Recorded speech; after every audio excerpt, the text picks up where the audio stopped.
First అయితే నాకు చాలా చాలా హ్యాపీగా ఉంది ఇక్కడికి రావడం. ఎందుకంటే బేసిక్గా నేను హైదరాబాద్లో ఈ బ్రాంచెస్ కానీ దీనికోసం కానీ నేను చాలా విన్నాను. నా టీం కూడా వాళ్ళందరూ చెప్తూనే ఉన్నారు ఇది చాలా బాగుంటుంది, చాలా ఫేమస్, చాలామంది నమ్ముతారు అని చెప్పి.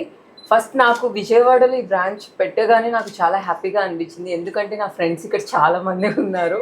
సో హెయిర్ స్టైల్ కావాలన్నా కొంచెం ఎంత కావాలి అన్నా బేసిక్గా వాళ్ళు కొంచెం హైదరాబాదే రావడానికి ఇష్టపడతారు నా ఫ్రెండ్స్ ఇక్కడి నుంచి. ఎందుకంటే అంత ఇక్కడ ఎన్ని బ్రాంచెస్ ఉన్నా కూడా వాళ్ళకి అక్కడున్న సాటిస్ఫాక్షన్ ఇక్కడ రాలేదు వాళ్ళకి. సో అలా చాలామంది నా ఫ్రెండ్స్ అక్కడ వస్తూ ఉంటారు. నేను ఇది చెప్పగానే వాళ్ళైతే చాలా హ్యాపీగా ఫీల్ అయ్యారు. అమ్మయ్య ఇప్పటి నుంచి విజయవాడలోనే హ్యాపీగా మీ బ్రాంచ్కి వచ్చి రిలాక్స్ అయిపోవచ్చు అని చెప్పి. సో మీరు తప్పకుండా ఇక్కడ విజిట్ చేయండి.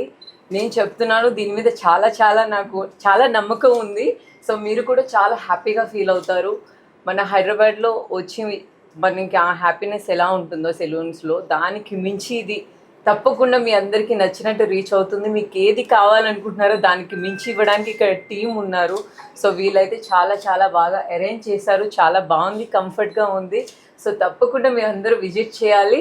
హ్యాపీగా ఉందని నాకు కామెంట్ కూడా చేయండి. Okay, thank you. All the best sir, all the best. Thank you so much. రెగ్యులర్గా మేకప్ పైన కానీ హెయిర్ స్టైల్ పైన కానీ ఎలాంటి స్టైల్స్ ఎక్కువ ఇష్టపడుతుంటారు? బేసిక్గా మీకు తెలిసిందే కదా, నేను చాలా ట్రెండీగా ఎక్కువ లైక్ చేస్తాను. మేకప్ అంటే మీకు ఆల్రెడీ తెలిసిందే దేనికి ఎట్లా సెట్ అవుతుంది అనేది మా టీం వాళ్ళు ఆల్రెడీ ఫిక్స్ అయిపోయి ఉంటారు. హెయిర్ స్టైల్ అంటే నాకు చాలా చాలా ఇష్టం, చాలా ట్రెండీగా ఇష్టపడుతూ ఉంటాను. సో ఇలాంటి సెలూన్స్ ఉన్నప్పుడు మనకి పెద్ద కష్టం అవసరం లేదు. ఇక్కడికి వచ్చి మనం రిలాక్స్గా కూర్చుంటే చాలు.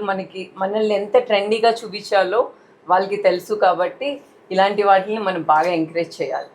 రెగ్యులర్గా విజయవాడ వస్తుంటారు కదా, ఎక్కువ ఏ ప్లేస్ ఎక్కువ ఇష్టపడుతుంటారు విజయవాడలో? విజయవాడలో అంటే దుర్గమ్మ టెంపుల్. సో ఆ టెంపుల్ ఎక్కువ ఇష్టపడతాము. సో ఇప్పుడు నెక్స్ట్ తర్వాత నేను దీన్ని ఇష్టపడితే ఎక్కడికి వెళ్ళినా అమ్మాయి ఇక్కడ మనకి నచ్చింది ఉంది కదా అని ఇక్కడికి రావడానికి నేను కొంచెం రిలాక్స్ అయిపోయి ఎక్కడికి వెళ్ళినా నేను విజయవాడలో ఇక్కడ ఆగి ఇక్కడ రెడీ అయిపోయి వెళ్ళొచ్చని ఒక నమ్మకం వచ్చింది.